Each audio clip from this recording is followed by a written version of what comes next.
आज मैं एक बहुत महत्वपूर्ण विषय पर बात करने के लिए उपस्थित हुआ हूँ। अभी कल की बात है कि इंटरनेट पर कुछ ऐसे ही मतलब खोजबीन करते हुए एक बड़ी ख़ास खबर वहाँ पर मिली। आम तौर पर हम 20-25 साल पहले की बात करें तो उस वक़्त इस तरह की खबरें नहीं बनती थीं, या तो और बन भी जाती थीं तो बहुत दूर तक जाती नहीं थीं, वहीं एक छोटे दायरे में सिमट कर रह जाती थी।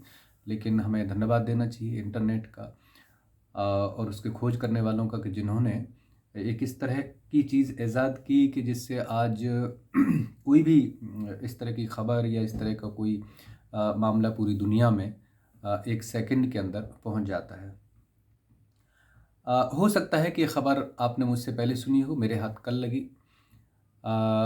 खबर ये है कि तमिलनाडु में एक जगह है और उसका नाम है तंजावुर। यहाँ पर एक 17 साल की बच्ची ने सुसाइड किया है। आई थिंक 10 जनवरी को उसने प्रयास किया था सुसाइड का, लेकिन वो करीब 8-10 दिन वो हॉस्पिटल में रही और 19 तारीख को उसने दम तोड़ दिया दुर्भाग्य से।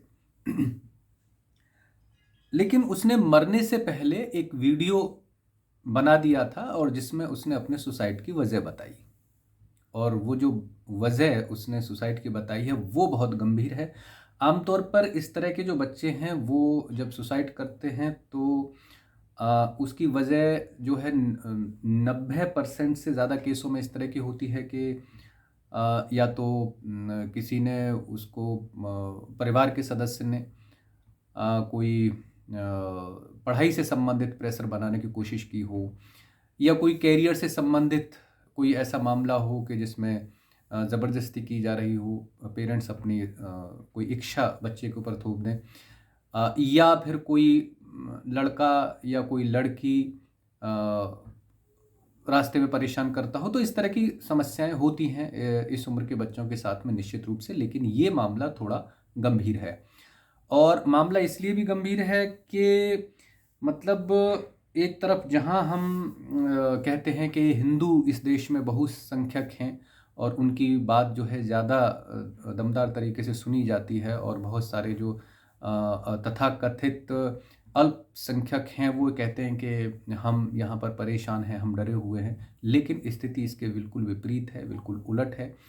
और मामला ये है कि दरअसल हिंदू जो है वो डरा सहमा रहता है देश के अंदर। निश्चित रूप से ये बात हमने भी कई बार महसूस की है कि जहाँ ज़रा से भी एक दूसरे धर्म के लोग कहीं पड़ोस में आकर बस जाते हैं तो हिंदू मतलब एक तरह से अनसिक्योर, असहज महसूस करने लग जाता है। तो इसी तरह का एक मामला है, और इसके बारे में अगर मैं थोड़ा सा बताऊं तो ये 17 साल की बच्ची है, Lavanya Saint Michael's girls homes boarding house में रहती थी। और मामला ये था, जब पूरी पड़ताल जो अभी चली रही है और कुछ मामला सामने आ गया, वो ये है कि वहाँ पे जो एक टीचर थी वो इस बच्ची को परेशान कर रही थी और बहुत दिनों से एक दबाव बना रही थी उस पर ईसाई धर्म अपनाने के लिए। बच्ची हिंदू परिवार से थी और अपनी मान्यताओं में विश्वास रखती थी, तो इसलिए उसने इससे इनकार कर दिया। वो नहीं चाहती थी कि ईसाई धर्म में जाए, लेकिन बार बार उसके ऊपर इस तरह का एक प्रेशर बनाया जा रहा था जो कहीं ना कहीं उसकी बर्दाश्त से बाहर चला गया। और एक स्थिति ऐसी आ गई कि उसने जीवन को समाप्त करना ज़्यादा बेहतर समझा उन सारी परिस्थितियों का सामना करने की वजह। और 17 साल की उम्र कोई बहुत ज़्यादा नहीं होती है, इस तरह का मैच्योरिटी लेवल नहीं होता है कि बच्चा इन सारी चीज़ों के अगेंस्ट में एक मजबूती के साथ खड़ा हो सके। ख़ास तौर से उस स्थिति में कि जब पढ़ाई का प्रेशर भी हो बच्चे के ऊपर और वो हॉस्टल में रह रहा हो, घर में नहीं थी बच्ची। तो ऐसी कंडीशन में वहाँ पर अ, बहुत मुश्किल होता है, क्योंकि मैं ऐसी परिस्थितियों में रहा हूँ। तो मुझे इन चीज़ों का बखूबी मतलब पता है कि जब परिवार आपके साथ नहीं होता है तो किस तरह की परेशानियाँ आपके सामने आती हैं। तो इस बच्ची के साथ भी इसी तरह की दिक्कतें थीं, और इसने आखिर में मतलब दुनिया को अलविदा कहना ज़्यादा मुनासिब समझा और वो दुनिया को छोड़ के चली गई। अब इस मामले में बहुत सारे जो संगठन हैं वो अपने अपने तरीके से अपनी बात कह रहे हैं। एक छत्तीसगढ़ के बीजेपी के एक पदाधिकारी हैं, इनका नाम है प्रबल प्रताप जी, और ये एक नाम आपने बहुत पहले सुना होगा। क्या नाम था उनके पिताजी का, मैं जहन से मेरे उतर रहा है। ये महासचिव हैं वहाँ पे, और ये एक घर वापसी का अभियान इन्होंने चलाया हुआ है। ये इस पूरे मामले को देख रहे हैं और इन्होंने इस पर बड़ी मतलब बेबाकी से अपने विचार रखे हैं। चूंकि छत्तीसगढ़ के अंदर मैं लगभग 20 दिन तक मैंने गली गली छत्तीसगढ़ की देखी है, घूमी है। वहाँ पर ये समस्या और भी ज़्यादा एक विकराल रूप में है कि जहाँ पे जो ईसाई मिशनरीज होती हैं वो वहाँ पर जो अपने आदिवासी भाई हैं उनका धर्मांतरण कराते हैं कुछ लोग लालच देकर। तो ये समस्या वहाँ से करीब 25-30 साल से बहुत ज़्यादा एक बड़े रूप में मतलब विकराल रूप ले चुकी है। आमतौर पे जो आदिवासी लोग हैं उनमें बहुत सारे लोग जो है धर्मांतरण के द्वारा ईसाई बनाए जा चुके हैं। तो वहाँ पे ये प्रबल प्रताप जी एक अभियान चलाए हुए हैं घर वापसी का।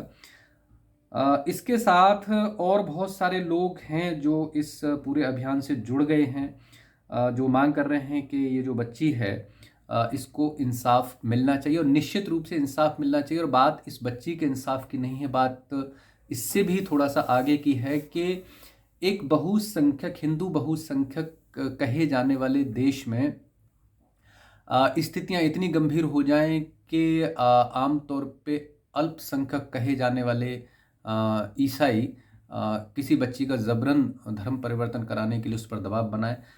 हम चूंकि एक देश के रूप में, एक धर्म के रूप में पिछले 300 सालों से एक ऐसी मानसिकता से लड़ रहे हैं कि अब न सिर्फ हम बल्कि पूरी दुनिया उसकी गंभीरता को पहचान रही है। तो ऐसी स्थिति में एक और मुसीबत हमारे गले एक ईसाई मिशनरियों के रूप में पिछले 25-30 सालों से वो पूरे हिंदू समाज को परेशान किए हुए। और ये समस्या कोई तमिलनाडु या छत्तीसगढ़ की नहीं है, बल्कि देश के अलग अलग कोनों में पिछले दिनों पंजाब से भी बहुत सारी इस तरह की खबरें आई थी। तो ये समस्या पूरे देश में फैली हुई है।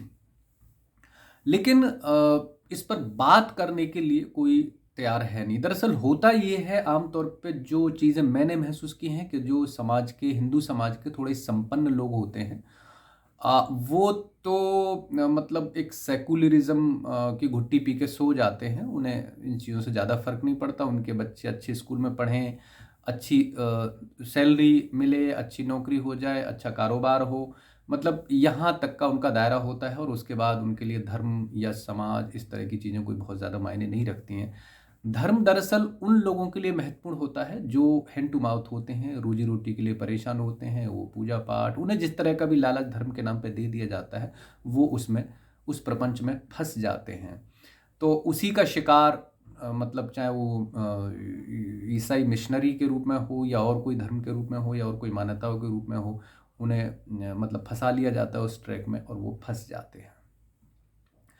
मैं यहाँ पर कहना सिर्फ इतना चाहता हूँ कि हमारे समाज के जो संपन्न लोग हैं, जो पढ़े लिखी एक सोसाइटी है, उनकी जिम्मेदारी थोड़ी सी यहाँ से आगे बढ़ती है। और उनको चाहिए कि समाज में इस तरह की जागरूकता, मतलब अपने जो काम है, कारोबार है, उससे थोड़ा सा समय निकाल के इस तरह की जागरूकताओं के लिए काम करें। अगर फिज़िकली वो ज़्यादा इन्वॉल्वमेंट इन चीज़ों में नहीं रख सकते हैं तो फाइनेंशियली कोई मदद उन लोगों को पहुंचाएं जो समाज के दबे कुचले लोग हैं, क्योंकि इसी तरह के लालच के माध्यम से ही इन लोगों को फंसाया जाता है, गरीब लोगों को। तो कहीं ना कहीं जो एक जिम्मेदारी है समाज के संपन्न लोगों की, वो भी अगर इसमें थोड़ी सी अपनी भूमिका निभाएं तो निश्चित रूप से हमें इस समस्या से निजात मिल सकती है। हम अपनी संपन्नता के नशे में न डूबे रहें। मुझे लगता है कि निश्चित रूप से हम सब अपनी अपनी जिम्मेदारी अपने अपने स्टैंड पर खड़े होकर अगर निभाएंगे तो हम बहुत जल्दी इस तरह की समस्याओं से निजात पा सकते हैं, निकल सकते हैं। मैं इन्हीं विचारों के साथ इससे पहले कि अपनी वाणी को विराम दूं, आपसे निवेदन करता हूं कि अपने लाइक्स एंड कमेंट्स हम तक पहुंचाते रहें, और वीडियो को चैनल को सब्सक्राइब ज़रूर कर लें ताकि हमारी बात आप तक पहुंचे। वीडियो को अगर हो सके तो शेयर कर दें ताकि हमारे विचार, हमारी बातें ज़्यादा से ज़्यादा लोगों तक पहुंच सके।